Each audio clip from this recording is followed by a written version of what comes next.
Thank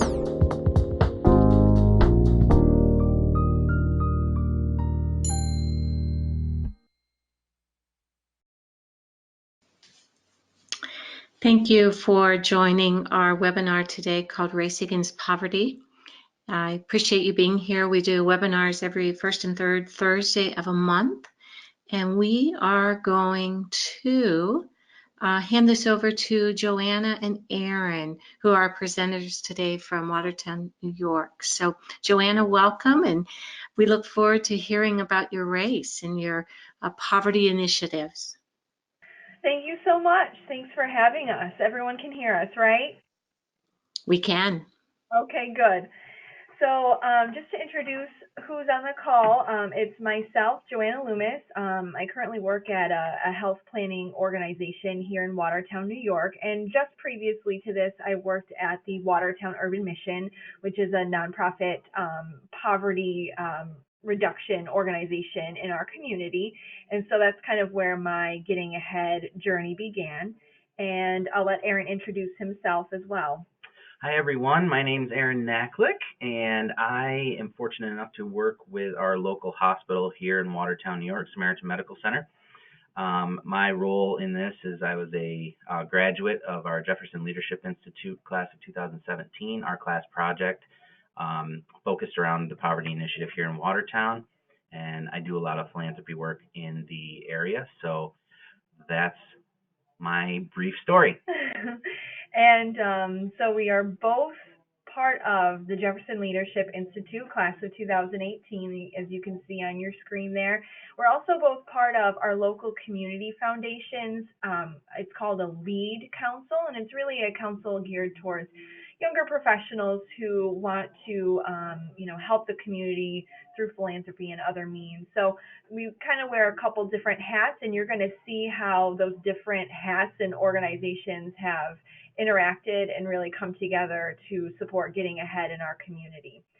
So really quickly, I will mention that this PowerPoint is pretty basic, and it really has a lot of pictures. So we kept it picture focused. There's almost no text. So we wanted to make it as lively and engaging as we could. So we really welcome any and all questions that you have. So you can just put those questions in the chat box as we go along, and we'll happily get to those after the presentation. All right, so to start, thought it would be nice to just kind of talk briefly about how Getting Ahead came to our community. And I really have to do a shout out to one of our participants today, Dawn Cole. She was kind of the cheerleader behind this, and I think she steeped in bridges out of poverty and then really got into the Getting Ahead. So it started, I think, with a training that was brought to our community in 2015, I believe. And that's when Phil Duvall, one of the creators of Getting Ahead, actually came to Watertown, New York. And we had a big forum with lots of community participation. And I think that really got the ball rolling, and it got Getting Ahead into our collective consciousness here in our community. From there, Dawn kept poking me and prodding me and saying, hey, what are we going to do about this? We need to do something. So throughout the years, we kind of developed that rapport. And so in 2016-17, really started to coalesce an interorganizational partnership between Dawn's organization, which was Community Action Planning Council of Jefferson County, as well as my organization, the Watertown Urban Mission, and another key partner, the Volunteer Transportation Center, because we are in a rural area and we recognize how critical transportation is to the people who live here. And if we wanted to bring Getting Ahead to our community, we knew that transportation was likely going to be an issue. So we started working with them, and they grasped the gravity of this project right away, very quickly. And worked with us to help transport clients to Getting Ahead. So really, I think Getting Ahead, and I'm assuming that people on the webinar today have a basic understanding of Getting Ahead, but Getting Ahead is really a natural fit for the community collaborations that we had in place in our community. And, all of us in one way or another are looking to impact quality of life in our community. And so Getting Ahead is a fabulous way to really do that at a grassroots level. And so it was a natural fit for us. And I guess I would note that, so we'll get into kind of the Race Against Poverty and JLI and LEAD's big parts in all of this. But on our end, Community Action Planning Council really got together the first Getting Ahead cohort in our entire region in spring of 2017. And really great group and very active, big graduation with lots of community stakeholders to really celebrate their successes. And then later on that year, another cohort was held between Community Action and Watertown Urban Mission. And then we've had several other cohorts since then. At first, the funding really came mostly from private sources, but it was obvious that additional funding would be needed. So as bonds were built with the Getting Ahead process and the community stakeholders, we'll talk a little bit about how our JLI class, which is Jefferson Leadership Institute, a local leadership kind of course that's available to professionals in our community. Every cohort of JLI has to pick a community project. And so our JLI class of 2018, once we heard about Getting Ahead and learned a little bit more about it, it was a no-brainer. And we all really unanimously bought onto that and recognized the value of the program and decided to do a fundraiser for Getting Ahead as our class project.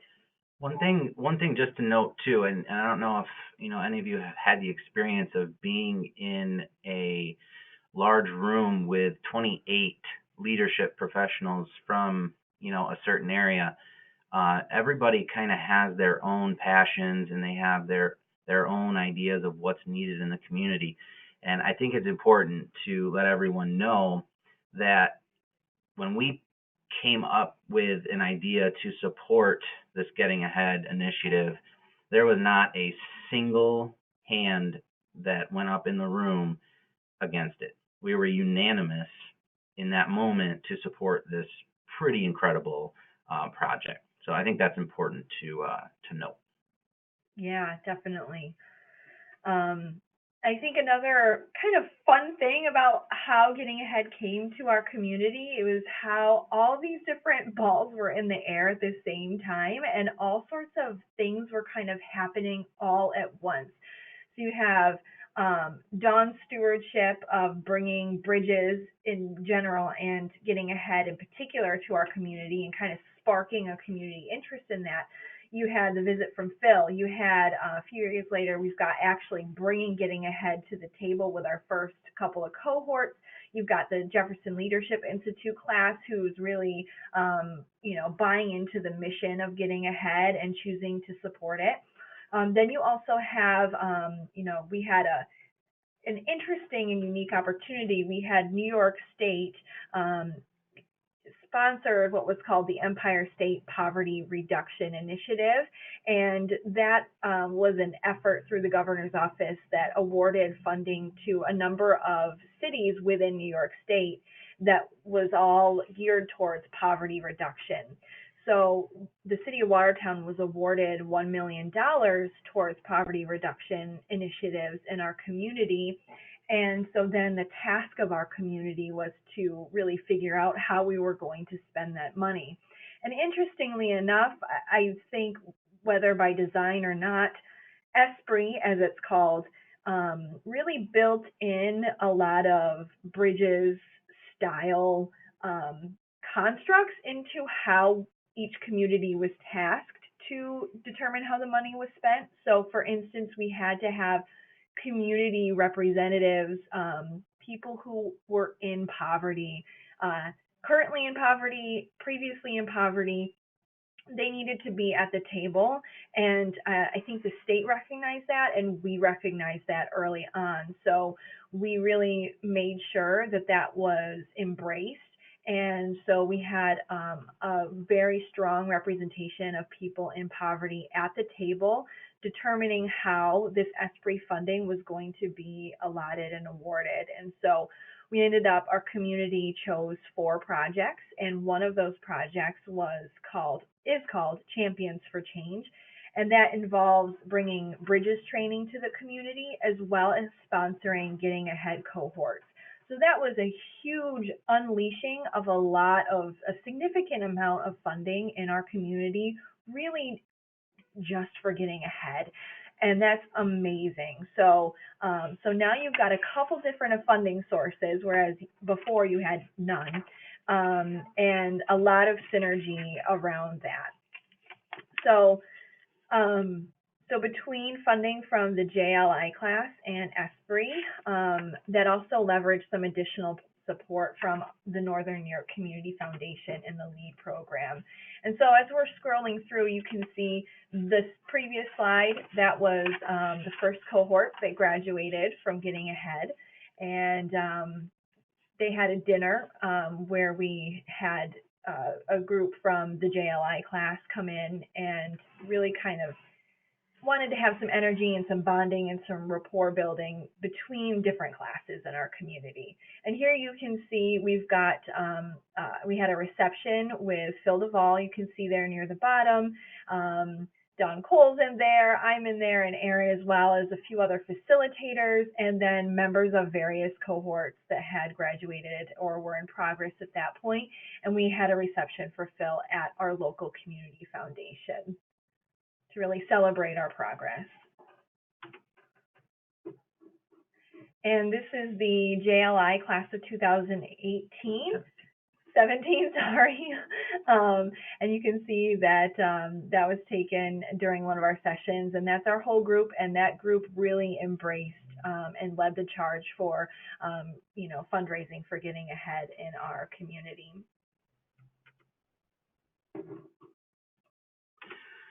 So what you are kind of seeing here, and I apologize for the blurriness of this photo, but one of the days of our JLI session was based around legislature and government, local government, and this was kind of the day that everyone just decided that yes, this was the project we wanted to go forward with.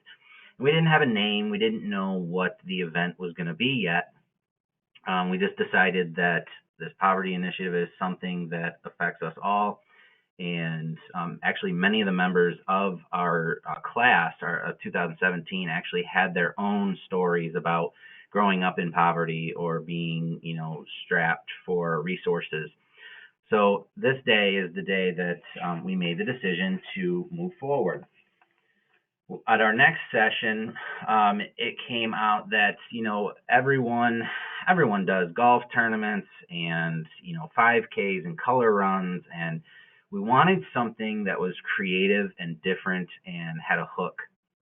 So we came up with the Race Against Poverty.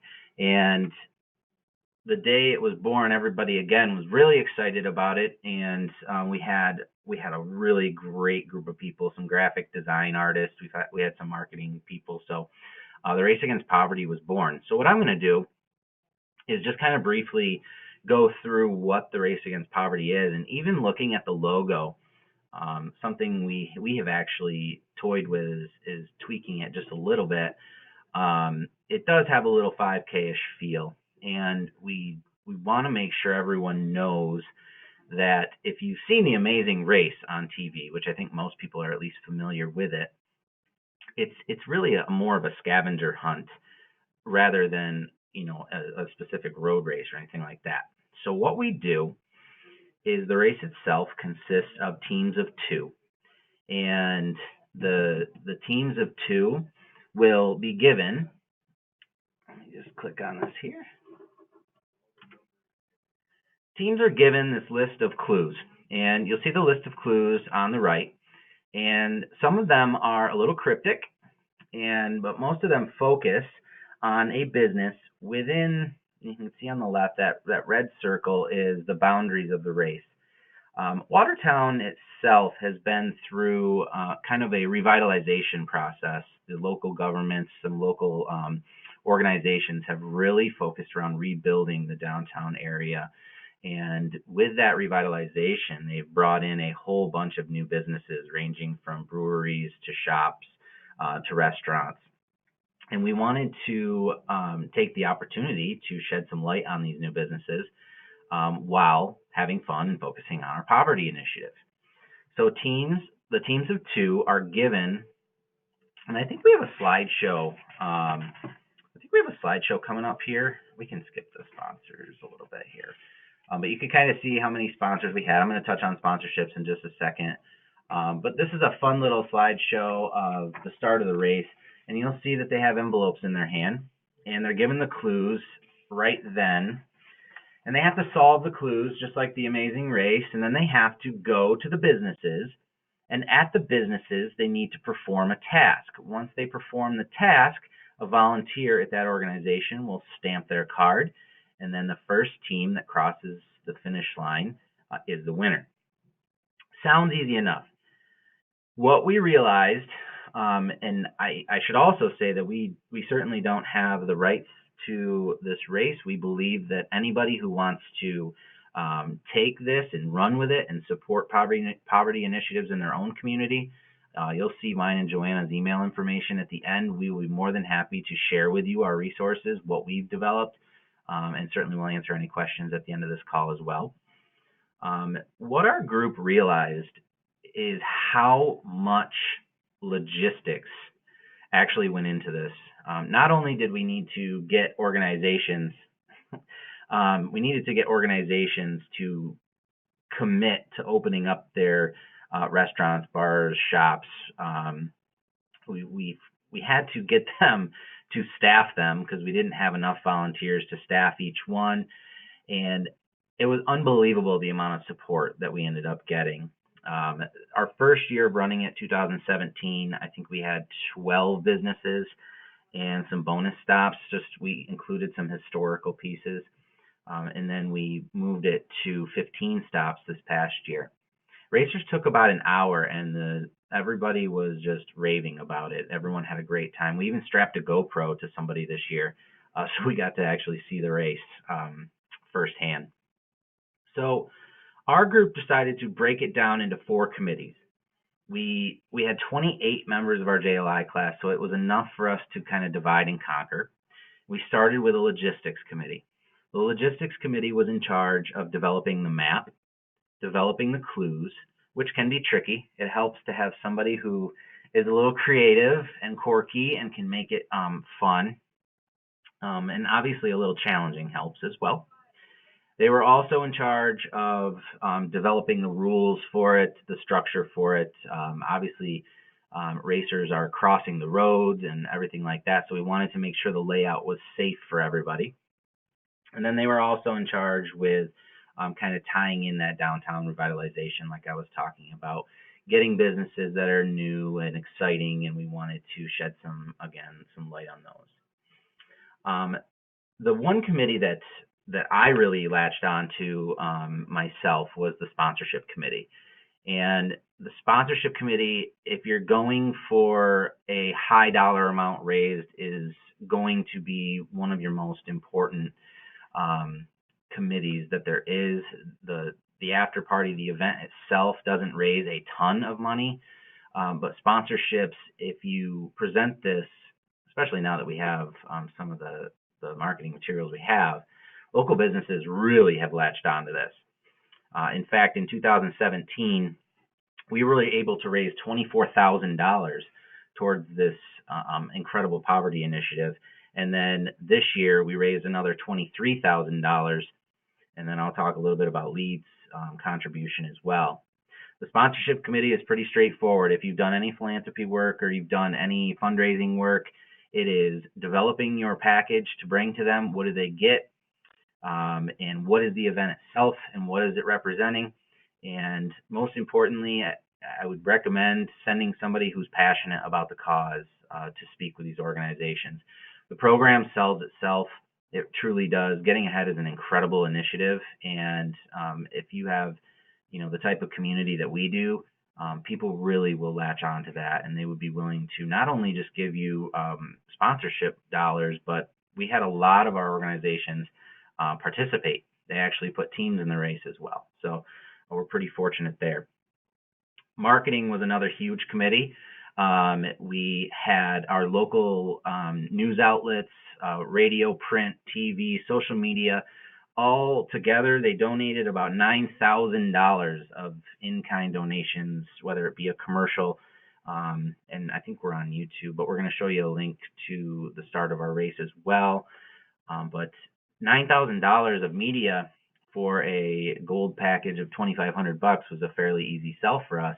In fact, we had to limit the number of top sponsors because we only had so much space to put logos. So again, a good problem to have. And our relationships with the media, we also put them in the race as a stop, so they got kind of a double bang for their buck there.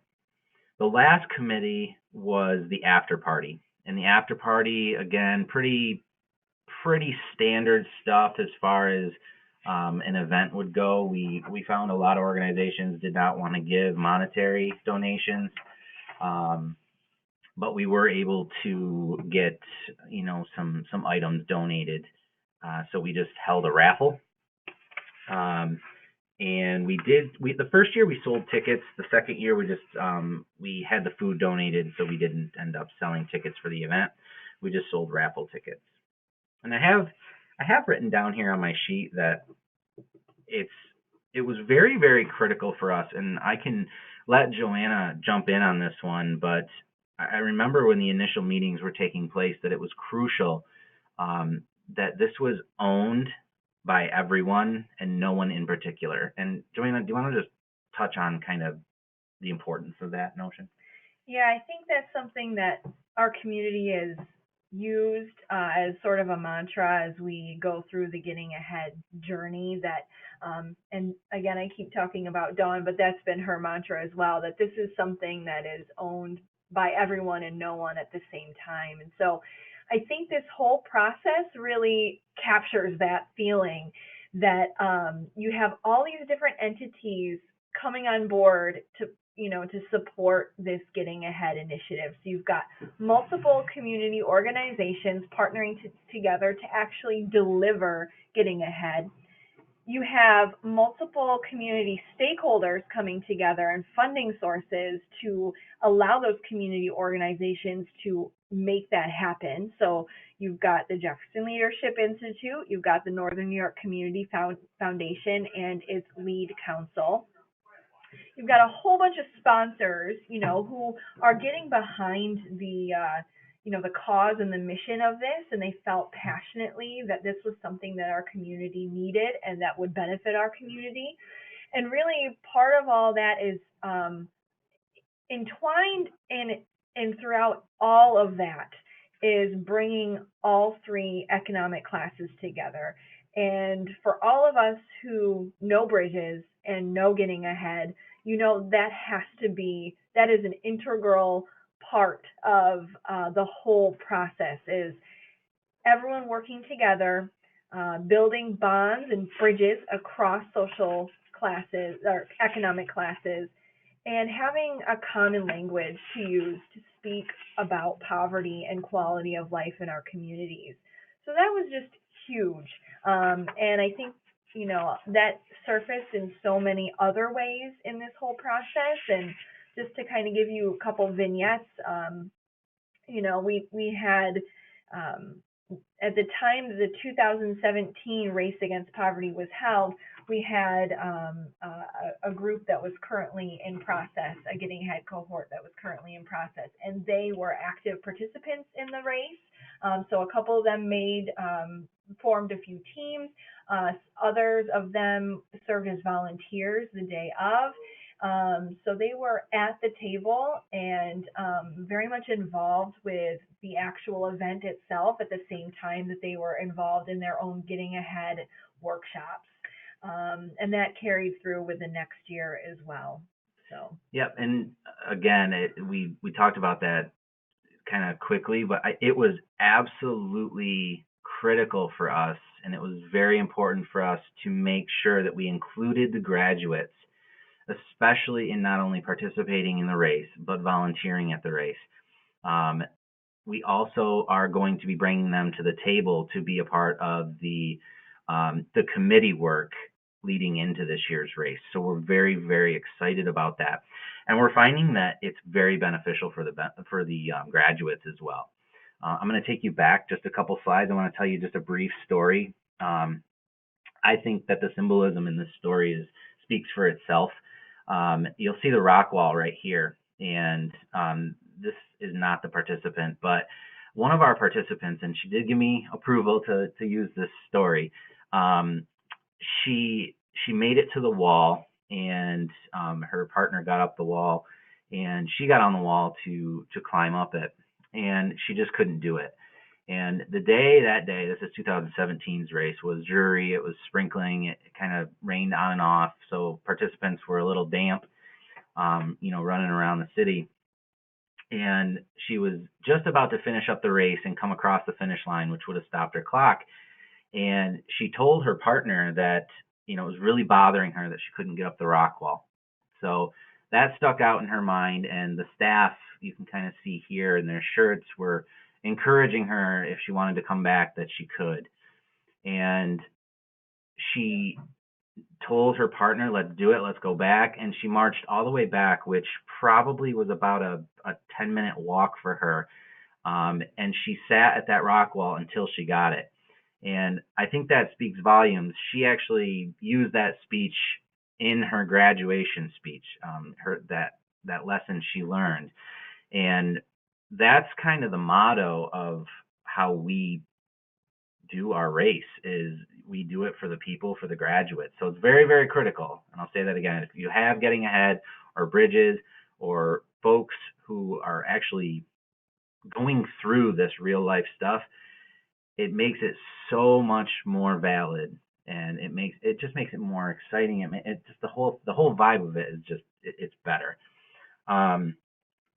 So that's the race in general. We've started planning 2019, and I left off on the picture of our presentation to the Northern New York Community Foundation. And it's important for me to talk just for a second about the Community Foundation. First of all, they do amazing work within our community, and that's a 3-county-wide area that they represent. Joanna and I are both fortunate enough to be on the lead council that she mentioned, and really a group of young professionals that are just trying to do, philanthropic work within the community. But lead council really latched onto this as well. They wanted to help. So not only did they volunteer and participate in the race, they made a presentation to the large overseeing board of the Community Foundation. And we had a little money within LEAD's budget, so they donated $5,000 towards the cause. And the big presentation to the large board resulted in another $20,000 donation. So all told, in just 2 races, 2 years, a little less than 2 years, not only have we had incredible success with the amount of graduates that we've graduated from the cohorts, we've raised about $75,000. For those of you who do philanthropy work in your community, Joanna and I were just talking before we went on air on this webinar that number, it's easy to kind of gloss over. Oh great, you raised $75,000. That's a phenomenal number, and that will represent cohorts to come. That will also, we're talking now, and I'm going to let Joanna touch on this briefly, the importance of staying ahead, that our graduates, we're very proud of, have started themselves. So I'm going to kind of turn it back over to Joanna just to talk about staying ahead and how LEAD and the Community Foundation are trying to team up to support that. And then we'll wrap things up for you and go from there. We'll answer any questions that you have. So for staying ahead, I think the getting ahead process itself recognizes that the journey to a better quality of life doesn't end with your last final 16th getting ahead session. That's really just the beginning, right? So in our community, what staying ahead has looked like is a less formal, but really even more interactive approach to really continuing to build the 11 resources that all of us have. And so what we've done is our community has a very closed private Facebook group that is kind of now becoming a rite of passage on the day that our graduates are set to graduate from Getting Ahead. They're invited to join that closed private Facebook group, and that becomes a very accessible forum for all of our grads in the region to communicate to one another and for everyone to communicate things like opportunities, um, areas to build resources, even just encouraging and uplifting words, because knowing that that journey out of poverty is seldom a walk in the park and can have some dark moments. So it's a community of encouragement. And it's a way to let everyone know in a very democratic fashion when the Getting Ahead sessions are going to be. So staying ahead in our area is really driven by graduates themselves, and I think it has to be in order for it to succeed. So graduates who are interested can help determine and plan and pull the group on what they'd like to do. So in our community, what that looks like is every month, they set up a time during an evening to come together, have a little bit of food, and they get together in a local community organization, and they, as a group, decide what resource they'd like to focus on that month. So if it's economic resources, then for instance, this month they've invited some local financial representatives like financial planners and people who work in banking institutions to come and talk to them about what are some tips and tricks of the trade to maximize personal finances, whether that's through monthly budgeting, beginners investment tips, and whatnot. And it's really a forum for them to interact and build those resources. So that's what staying ahead looks like. And really another kind of part of the synergy that this whole process has created in our community is that as staying ahead continues, graduates are continuing to keep those bonds and vice versa with the people in the various sectors and economic classes that have worked together to do the race against poverty. So for instance, graduates have reached out to JLI and LEAD council members to see if there's any expertise or availability for them to present on the various resources at Staying Ahead seminars. And that's really kept those bonds going and kept that engagement going. And it's really a perfect way to, as a group, continue and as a community, continue to build resources.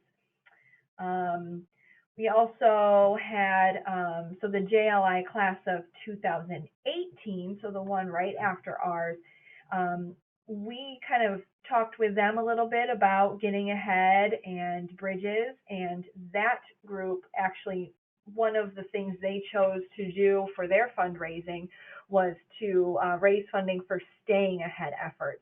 So that class actually did jump on board, and they have set up a scholarship style program with some funding to help with staying ahead efforts in our community, which is huge.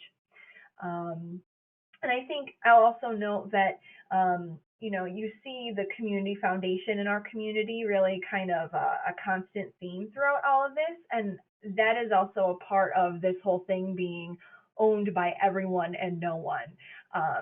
Sometimes it can be a trap for a specific nonprofit to really try and take over an initiative like this, and consciously, subconsciously, sometimes that makes it a program of that organization and not so much a program of the community. So in our community, what has really worked is this partnership with the Community Foundation. And as you can see, this slide is showing that we raised $23,000 for our second annual Race Against Poverty that the JLI class and LEAD hosted in 2018. And all that money is dumped into a specific fund within our local community foundation, which is great because it's a neutral sort of third party, no one owns it bucket that can have very standardized, agreed upon ways that will distribute that funding to organizations who are hosting Getting Ahead classes. So, and that pretty much sums up the specifics of everything we do. I guess I'll just leave you with, if you take a peek at your screen right here, one of our graduates, Tim, gave an amazing speech, and we continue to see the success stories roll in from our graduates. And we will include the link right here to watch Tim's whole speech.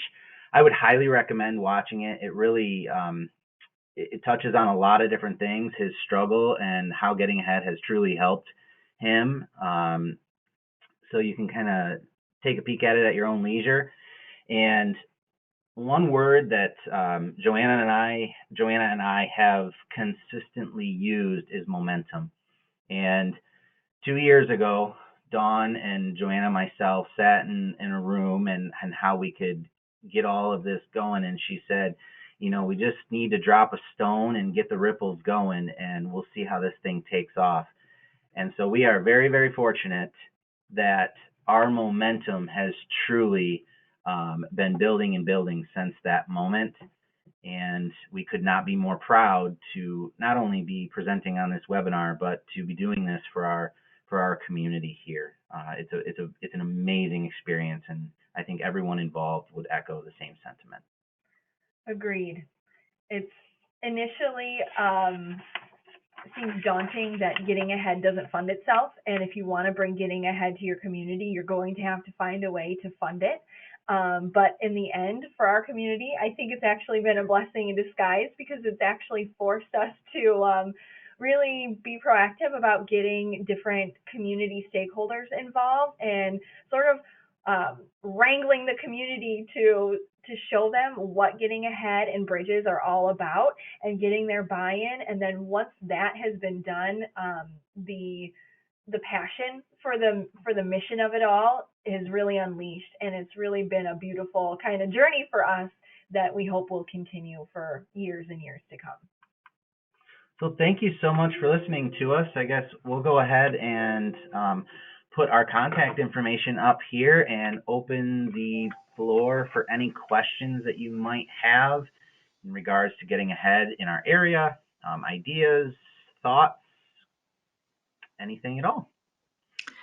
Thank you guys very much. That was wonderful. I enjoyed listening to that very much, and know that you have a very, very strong Bridges and Getting Ahead community there in Watertown. I will also share this link out on the Bridges Out of Poverty Facebook page, if that makes it easier, the video link easier for you guys to pick up. But what questions do you have for Erin and Joanna? While you're typing those questions in, I will talk about the community of Watertown has done a lot of training on Bridges Out of Poverty and Getting Ahead in the workplace, and has a nice handful of certified trainers from different sectors to help advance the work. And AHA Process has its next trainer certification in Cincinnati, November 5 through 7 for Bridges and Framework, which is the K through 12. The college piece, if you have college professionals that need to be certified, and then there's also a Getting Ahead training. So it's not too late to get on that if you would like to join that training as well. How many runners, how many teams of 2 do you have? That's a great question. Last year we had about 84 racers. We had one team of 3 last year that we let race. This year, we ran the race a little bit later in the year. We had a time crunch last year with our graduation, so we had to complete that project beforehand. So we ran it in May. We decided to run it a little bit later in June this year, and we were actually at about 68 racers, I believe. So down just a little, and we found that June was very hectic. There are a lot of events, golf tournaments, other organizations running stuff with the nice weather up here. So next year we've decided to drop it back into May to keep the racers up, but about 100, a little over 130 or so in the last 2 years. Okay, thank you.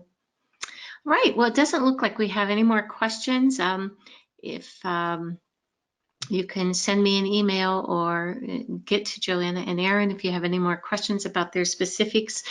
What a task to do all that planning, and it really showed that you did that with the turnout that you had and the way that it looks like it ran so smoothly. So thank you for your time and for sharing how your community supports Bridges and Getting Ahead and what you do to create that funding in your community to continue to stabilize lives. So if there aren't any more questions, we thank everybody for joining. And have a good day. Thank you. Thank you so much. Bye-bye.